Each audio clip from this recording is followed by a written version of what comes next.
Fa més de 20 anys que l'il·lustrador cubà Edel Rodríguez agita amb la seva crítica a la societat nord-americana davant de la política mundial.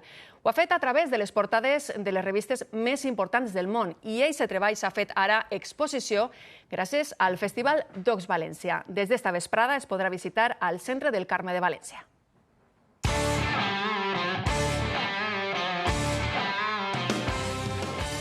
Diuen d'ell que és l'il·lustrador que més negre ha posat Trump, encara que sí, més que el negre, el color que mana és el taronja, ben saturat i que ha fet reconeixible el president més controvertit dels Estats Units amb només una ullada.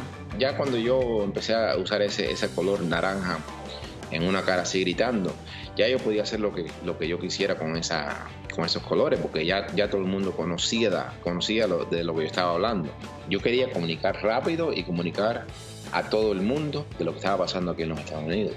Avui s'obre esta exposició amb 124 obres de Rodríguez, grafitis, les famoses portades, fins i tot li boten foc a ese moño tan icònic. Toda la vinculación con Edel surge a través de un documental que trataba de la libertad de expresión.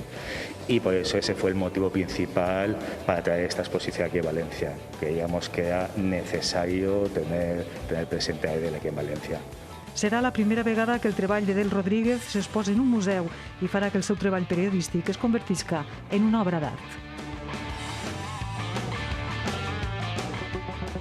Edel Rodríguez arriba als Estats Units per mar, entre els marielos que fugien de Castro. El seu somni americà fou la llibertat d'expressió. Yo cuando veo algo que me parece que es injusto o que se debe de comentar, entonces lo hago y por eso estoy en este país donde lo puedo hacer. Connectem amb l'estudi d'Edel a Nova York. La seva primera portada en la revista Time va ser l'any 94.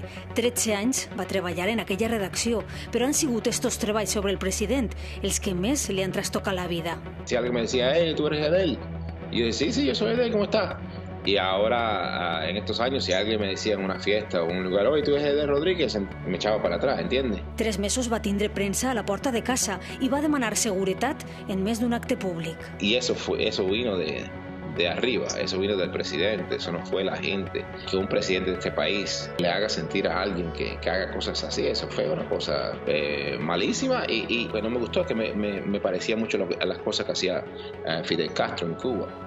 Ara està content que la seva obra s'exposi a un museu, més encara a València, que diu que els seus colors li recorden el seu Carim natal. El que visite este lugar, que bueno, pues sigue, que se entretiene, que se ríe un poco, pero que cuando se vayan, se vayan con eso en la mente, que el extremismo no sirve para nada. Tot i que l'era Biden ja la veu d'un altre color. Lo veo más como un azul, azul claro, más calmante.